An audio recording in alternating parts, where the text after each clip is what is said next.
네, 안녕하세요, 여러분. 환영하고 축복합니다. 오늘은 48일차입니다. 네, 오늘은 지난 시간에 이어서 제사 실전에 이어지는 내용에 대해서 같이 우리 나누겠습니다. 우리 지난 시간에 뭘 했냐 하면요.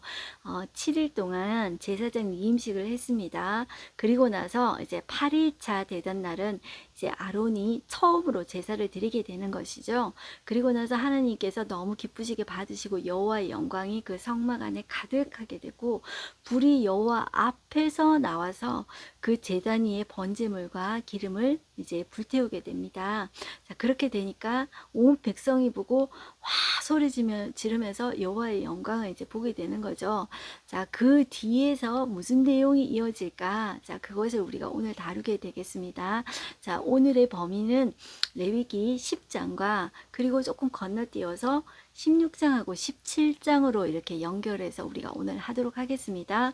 네, 우리 기도하고 시작하겠습니다. 하나님 아버지 감사합니다. 우리가 제사를 이제 접하게 될 때 우리는 항상 부담스럽습니다. 왜냐하면 하나님은 거룩하신데 우리는 거룩하지 않기 때문입니다. 그렇기 때문에 제사는 늘 부담스럽습니다. 그러나 이 시간에도 우리가 우리의 어떤 선행이나 우리의 착한 모습으로 하나님 앞에 나아가지 않고 오직 예수 그리스도의 그 피를 의지하여 하나님 앞에 나아갑니다. 우리를 예수님의 보혈의 피로 깨끗하게 씻으시고 정하게 하여 주셔서 우리가 하나님의 그 성품과 하나님의 마음을 이 시간 또 알아가는 시간 되어지게 하여 주시옵소서. 그 제사 안에도 숨어있는 그 하나님의 사랑 그리고 하나님의 그 마음에 대해서 우리가 만나기를 소원합니다. 이 시간에도 주의 성령께서 역사하여 주시옵소서. 예수님의 이름으로 기도드렸습니다. 아멘.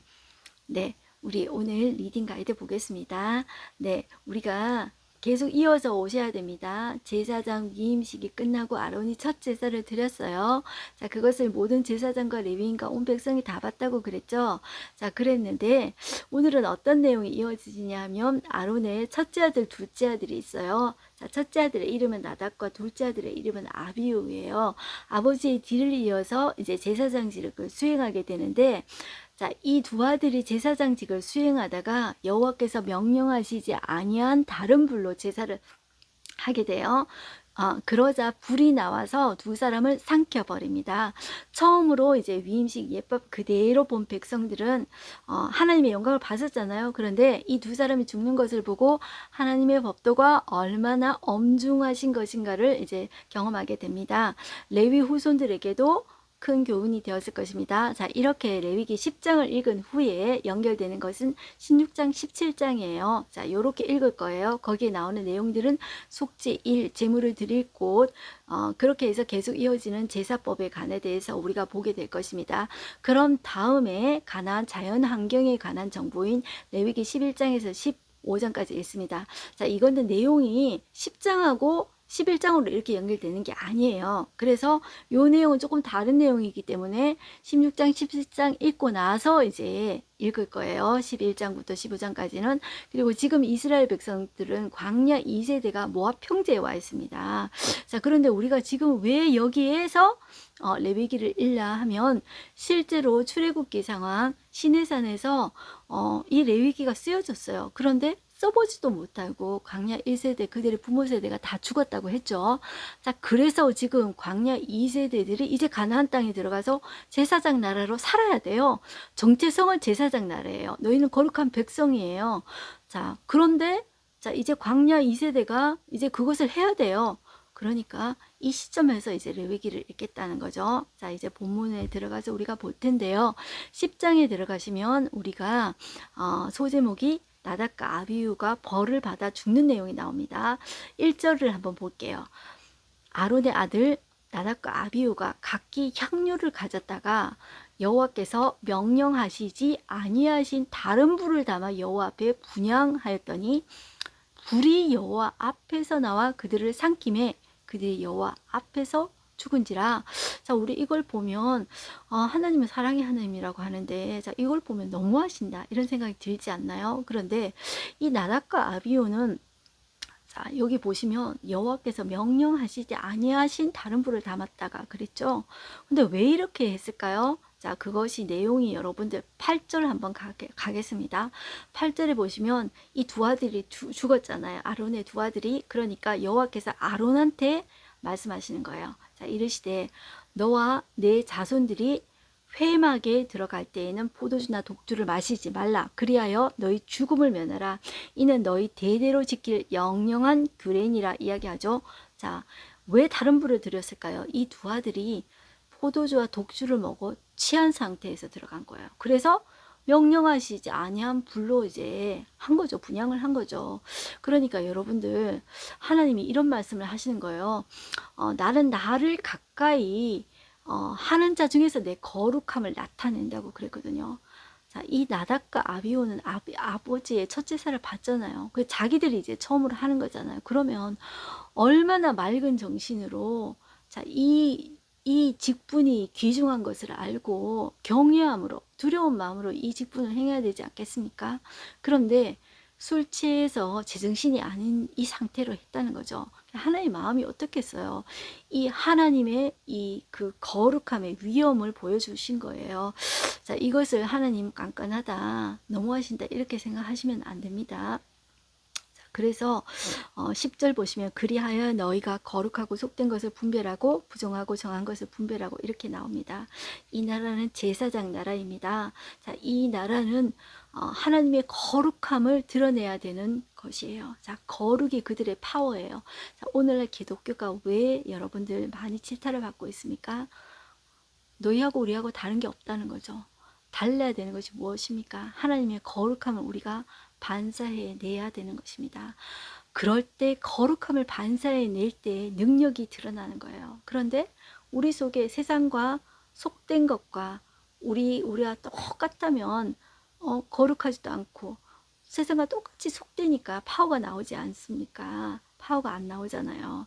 자, 그래서 하나님은 이것을 생명처럼 이렇게 딱 여기시고 그들을 이제 딱 이제 죽이신 거죠. 자, 그것을 보면 우리가 오늘날 하나님 바로 치시지 않는다고 예배 함부로 소홀하게 드린다. 더군다나 이제 예배를 소중하게 섬겨야 될 사람들이 그렇게 된다. 그럴 때 자, 하나님 바로 죽이신다면 자, 어떤 일이 일어날까 생각할 때 여러분들 아찔하지 않습니까? 자, 그리고 12절 위에 보시면 이 제사장이 거룩한 곳에서 이 제물을 먹으라고 했습니다. 그래서 남은 아들이 누가 있냐면 엘라사라고 이제 이다말이 남았죠. 이 아들들에게 이렇게 이야기합니다. 여호와께 드린 화제물 중 소재 남은 것은 지극히 거룩하니 너희는 그것을 취하여 누르고 넣지 말고 제단 곁에서 먹으라고 합니다. 자, 이 제단 곁이 거룩한 곳이라는 거죠. 여기에서 먹어야 된다는 거죠. 이는 여호와의 화제물 중 내 소득과 내 아들들의 소득인즉 너희는 그것을 거룩한 곳에서 먹으라 이렇게 이야기해요.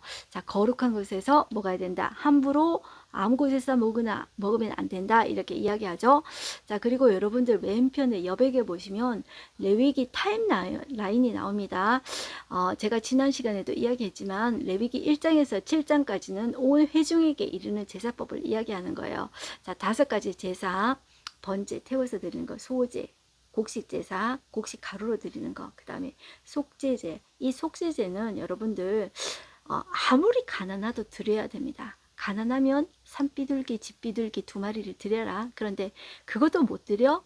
그러면 고운 가루를 10분의 1 에바 드려야 된다. 2리터 정도 드려야 된다. 그렇게 이야기했죠. 아무리 가난해도 너희는 그 속죄제 꼭 드려야 된다. 자, 그 다음에 속건제는 제가 배상과 보상에 관한 제사라고 드렸어요. 자, 그 다음에 화목제. 하나님과 자, 이웃 사이의 화목을 위한 교제를 위한 제사 5가지라고 그랬어요. 자, 이것은 온 회중이 알아야 된다고 그랬어요. 왜냐하면 제사 드릴 때 이 제사 드리는 사람이 해야 될 것이 제사장보다 훨씬 더 많았던 거 여러분들 보셨죠? 그리고 그 다음에 8장에서 10장까지는 실제로 이제 그 제사장들이 제사 드리는 실정과 그리고 연결해서 제사장 위임식과 그리고 아론의 첫 제사를 우리가 봤단 말이죠. 그리고 자, 우리가 이제 10장을 봤었는데 거기까지 봤었는데 레위기 16장이 거기 연결되는 거예요. 자, 연결되고 11장부터 15장은 어떤 내용이 나오냐면 가나안의 자연 환경에 관한 정보가 나오는 거예요. 그래서 그것은 우리가 다음 시간에 보도록 하고요. 16장에 보면 이게 10장하고 연결되는 내용이 여기 나오는 거예요. 그 이유가 나옵니다. 10장 바로 앞에 나답과 아비후가 죽었죠. 자, 1절 16장 1절 보시면 그 이후의 이야기예요. 아론의 두 아들이 여호와 앞에 나가다가 죽은 후에 여호와께서 모세에게 이야기하는 거예요. 그래서 모세에게 어떻게 이야기하냐면 내 형 아론에게 이르라 성소에 휘장한 법궤 위 속죄소 앞에. 자, 여기는 어디예요? 지성소죠. 지성소에 아무 때나 들어오지 말라. 자, 이 두 아들이 술 취한 상태에서 다른 이제 이 불을 가져다가 자, 아무 때나 들어온 거죠. 아무 때나. 여러분들, 이 지성소는 대제사장이 1년에 한 번 들어가게 됩니다. 그리고 이 대제사장이 우리가 오늘 조금 있다가 보게 될 텐데 자기의 죄, 자기와 자기 가족들의 죄를 대신 속하지 않고는 거기 가서 죽임 당합니다. 그래서 하나님께서 아무 때나 들어오지 말라고 합니다. 그리하여야 죽지 않는다 이렇게 이야기하는 거예요. 자, 이는 내가 구름 가운데서 속죄소 위에 나타남이라. 자, 여러분들 속죄소는 뭐냐면 지성소 안에 있는 게 언약궤이지 않습니까? 언약궤 안에 뭐가 들었냐 하면 돌판, 십계명 두 돌판과 만나, 아론의 쌍난 지팡이가 들었잖아요. 그게 언약궤예요. 언약궤를 덮는 뚜껑의 이름이 속죄소입니다. 이제 우리가 뭐 속죄소 그래서 이거 뭐 또 다른 건가? 그게 아니라 언약궤 뚜껑이다. 그리고 두 그룹이 이렇게, 그룹은 제가 천사라고 말씀드렸습니다. 천사, 날개 6개 달린 천사인데 이제 보이는 거는 지금 2개밖에 안 보이는 거죠. 이 날개 달린 이 그룹이 이렇게 하나님을 경외하는 이 모습으로 이렇게 해가지고 이제 그룹이 있어요. 자, 그걸 속죄소라고 합니다. 거기서 하나님께서 만나 주시겠다고 하는 거예요. 하나님의 임재 장소가 거기에요. 자, 거기에 나타나기 때문이다. 그렇기 때문에 너희는 아무 때나 들어오지 말라 이렇게 이야기한 거예요. 그리고 아론이 지성소에 들어오려면 자, 아론이 속죄제하고 이제 번제 드려야 돼요. 자, 그 이야기예요. 성소에 들어오려면 수송아지로 속죄제물 삼고 수장을 번제물로 삼고 옷은 어떻게 입냐면 아론의 어떤 대제사장 옷을 입고 오는 것이 아니라 세마포 속옷을 입고 오는 거예요. 자, 세마포 속옷 입고 세마포 속바지 온몸에 입고 세마포 띠를 띠며 세마포 관을 쓸지니 이는 거룩한 옷이라 물로 그의 몸을 씻고 입을 것이며 나오죠. 그리고 이스라엘 아론 자신을 위해서는 이렇게 하고 5절 보시면 이스라엘 자손의 회중에게서는 속죄물로 삼기 위해서 수점소 2마리, 이 수점소 2마리는 뒤에 다시 설명이 다시 구체적으로 나오게 됩니다. 그리고 번제물로 삼기 위해서 수장 1마리 가져갈지니라 이렇게 이야기를 했죠. 자, 이 내용들 여러분들 이 대속죄일의 내용은 속죄일이라고도 하고 대속죄일을 대자를 붙입니다. 이 왜냐하면 이 절차가 너무나도 까다로워요. 그리고 이 대제사장 다른 제사장은 못 들어갑니다. 이 제사장만 들어가게 되는데 이 대제사장이 잘못했을 때는 즉살이 됩니다. 그렇기 때문에 일주일 전부터 여러분들 연습한다고 해요.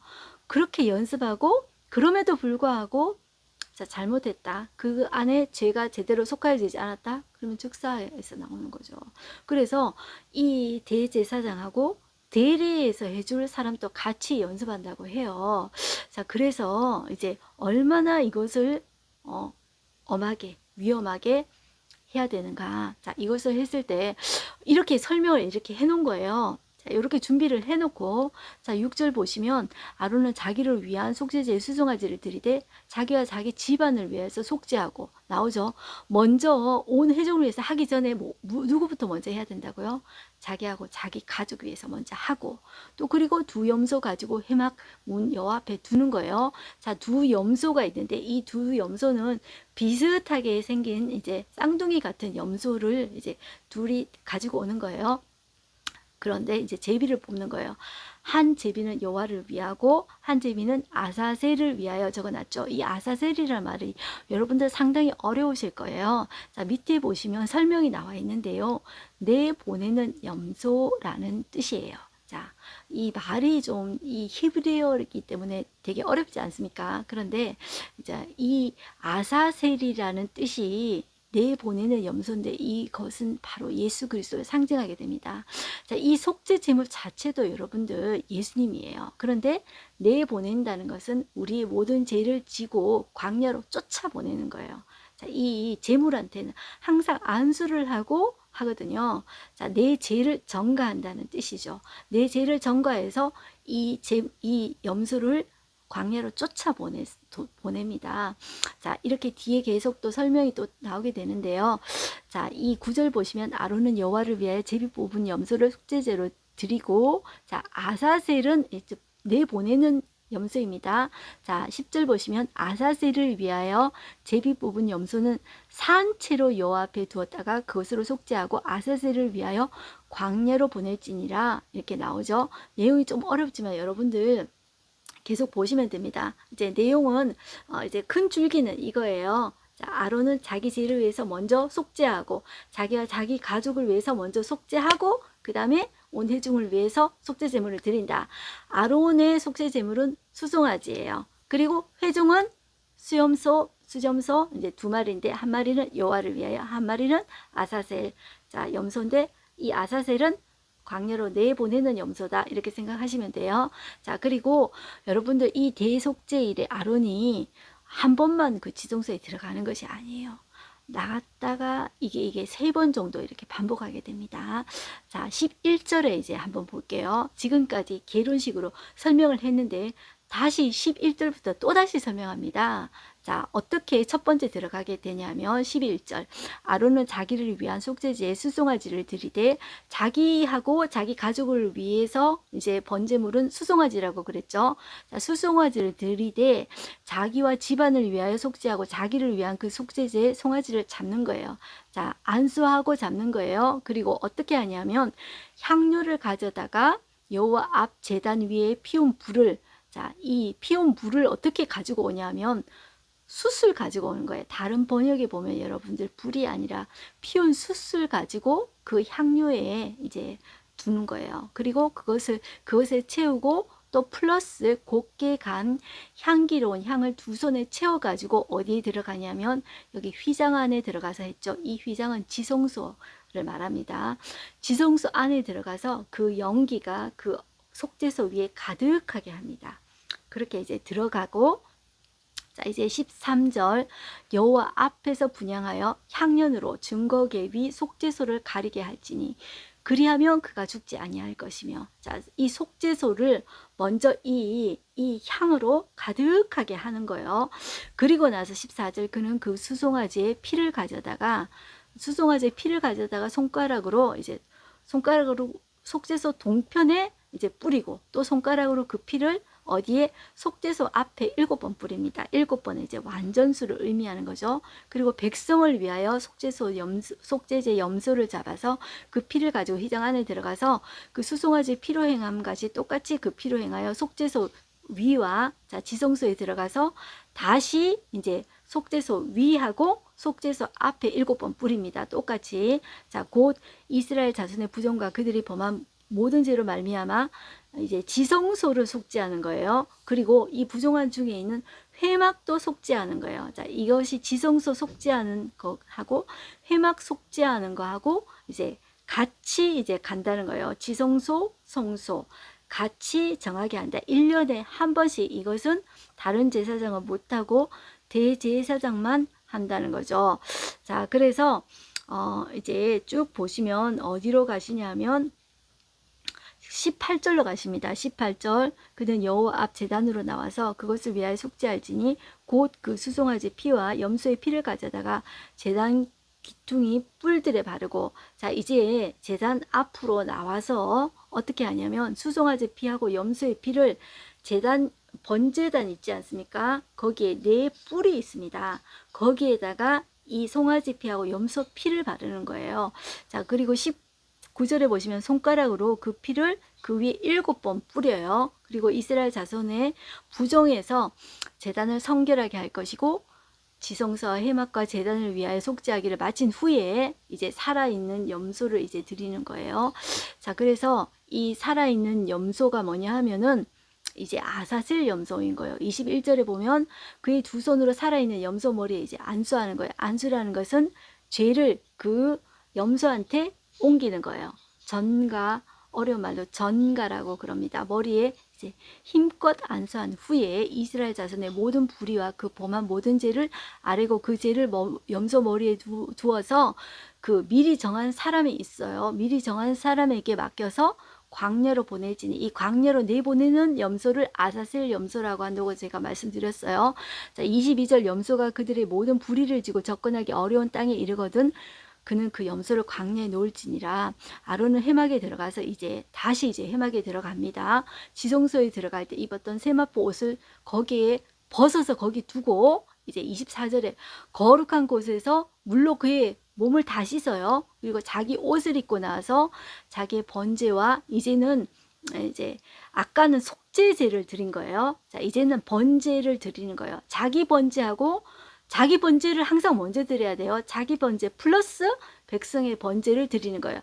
자기 번제 수장 있었죠. 백성의 번제도 수장이에요. 자, 드려서 자기와 백성을 위하여 속죄하고 속죄제물의 기름을 제단에 불사리는 거예요.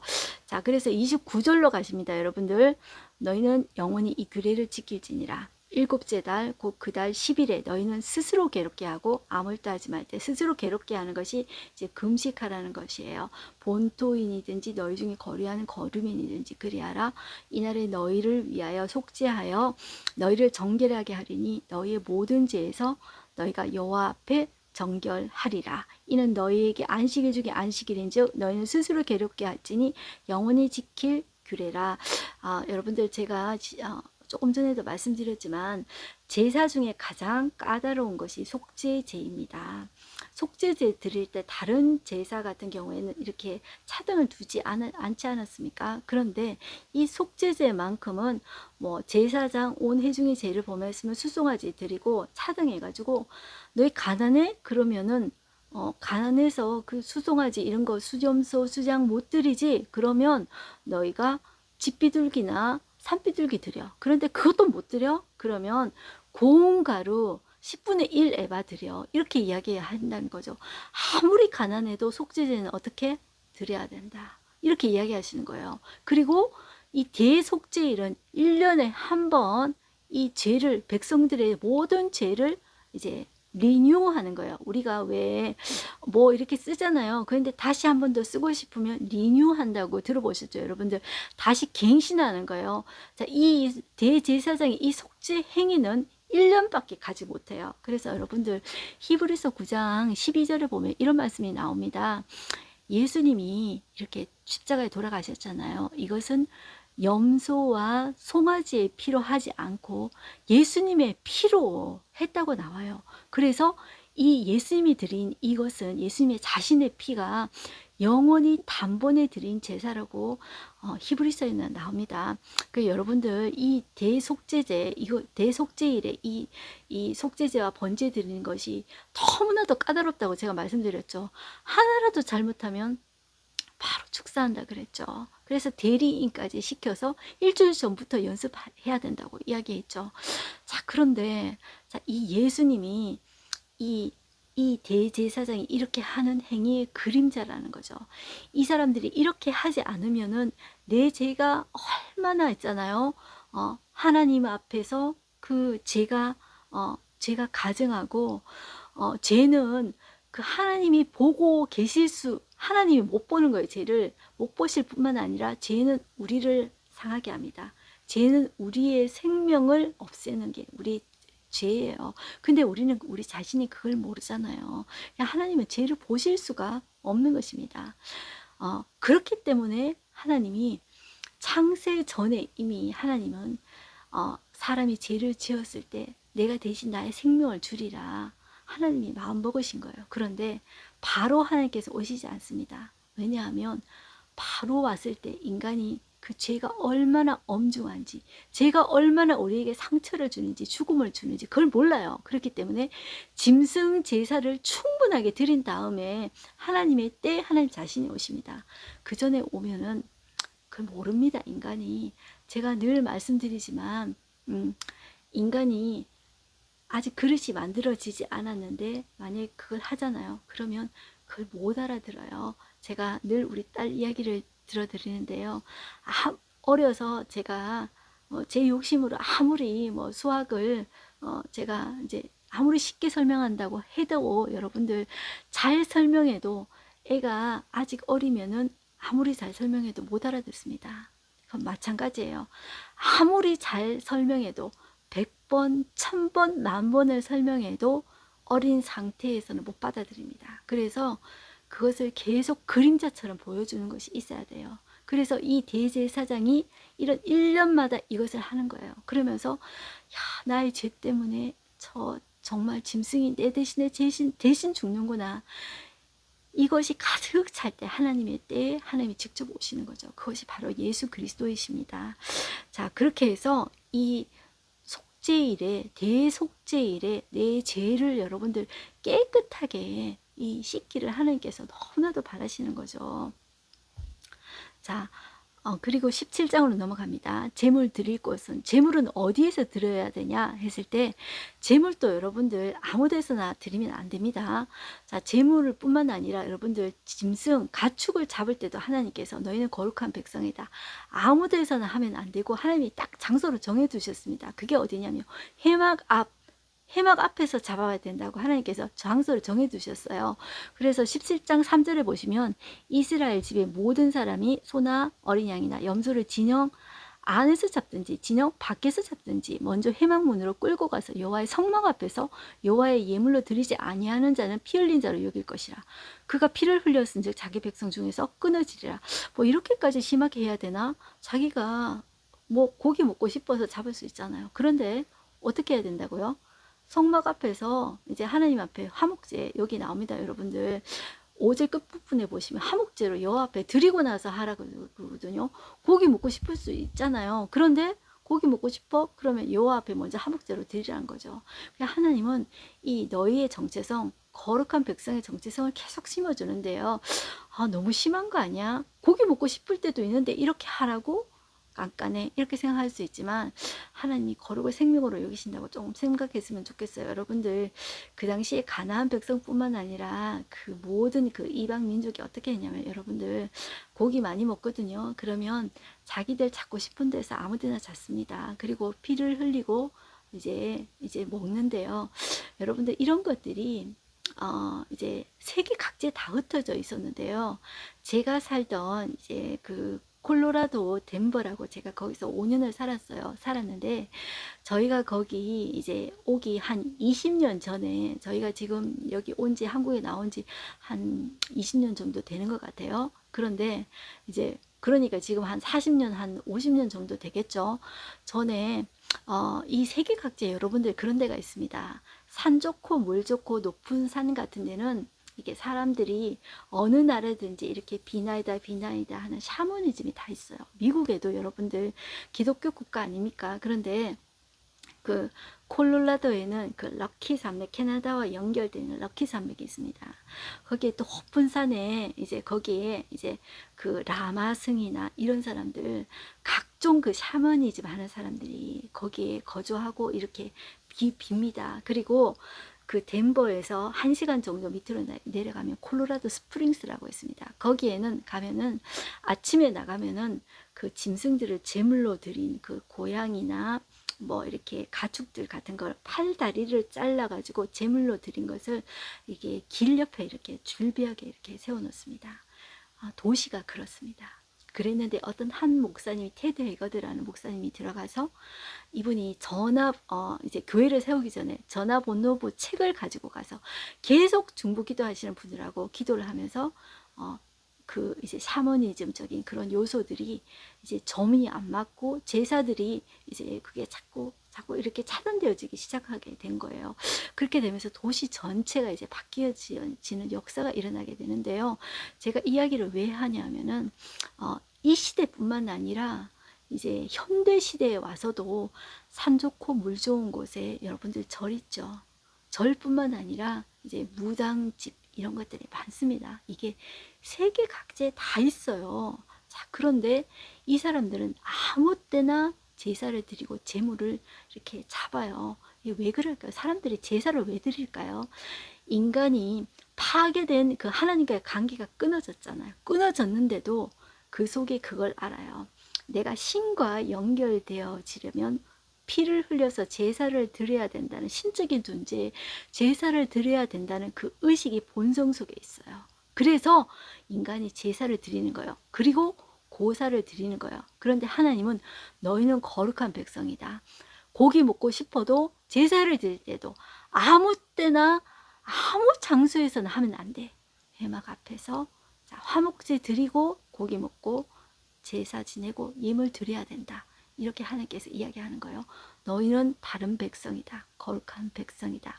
제사장 나라다. 이렇게 이야기하는 거예요. 자, 이것을 생명처럼 지켜야 된다. 이렇게 이야기하세요. 그리고 8절 보시면 너는 또 그들에게 이르라 이스라엘 집 사람이나 혹은 그들 중에 거류민이나 번제나 제물을 드리되 회막 문으로 가져다가 여호와께 드리지 아니하면 그는 백성 중에서 끊어지리라. 이렇게 이야기해요. 자, 그리고 피를 먹지 말라 이야기하죠. 피는 왜? 피는 생명이라는 거죠. 자, 그리고 피는 죄를 속하는 거예요. 그래서 신약에 보면 이런 말씀이 있습니다. 여러분들, 피 흘림이 없으면 제사함이 없다. 자, 이것을 알기 때문에 하나님 믿지 않는 사람도 제사를 지내는 거예요. 그리고 여러분들, 힌두교 사람들을 보면 여기 이제 빨간 점 같은 거 찍지 않습니까? 그런데 여러분들 제사 지낼 때, 제사장 위임식 할 때 오른 손가락하고 오른 귓불이하고 엄지 발가락에 이제 피를 찍으라는 것이 나오죠. 자, 이 하나님 믿지 않는 이 사탄을 하나님 믿지 않는 사람들은 다 이제 사실 드러나지 않지만 다 사탄을 믿는 거 아닙니까? 자, 이 왜곡된 그것이 있어요. 하나님 믿던 그것이 있기 때문에 자, 이런 이제 피를 찍고 이 제사 이런 것도 이제 하나님에게서 나온 이것을 아는 거예요. 알기 때문에 이제 대상이 달라서 그렇지 제사를 지내는 거예요. 그리고 이렇게 피를 찍는 것도 자, 이런 다 행위입니다. 피는 생명이다. 자, 이 생명은 제사함과 연결된다를 알기 때문에 하나님 믿지 않는 사람들도 제사를 지낸다. 그런데 제사의 본 의미는 제사함이다. 자, 이렇게 하나님께서 말씀하신다는 거죠. 자, 그리고 11절 보겠습니다. 육체의 생명은 피에 있음이라. 내가 이 피를 너희에게 주어 제단에 뿌려 너희의 생명을 위하여 속죄하게 하였나니 생명이 피에 있으므로 피가 죄를 속하느니라. 이렇게 이야기하고 있죠. 자, 이것을 알기 때문에 인간이 하나님을 믿지 않는 사람도 제사를 지내고 고사를 지내고 액땜의 행위를 하게 된다는 거죠. 자, 이렇게 보시면 됩니다. 그리고 이제 우리가 이제 오늘 할 거는 다 봤어요. 자, 오늘 하루 한 절 말씀 한번 보겠습니다. 아사셀을 위하여 제비 뽑은 염소는 산채로 여호와 앞에 두었다가 그곳으로 속죄하고 아사셀을 위하여 광야로 보낼지니라.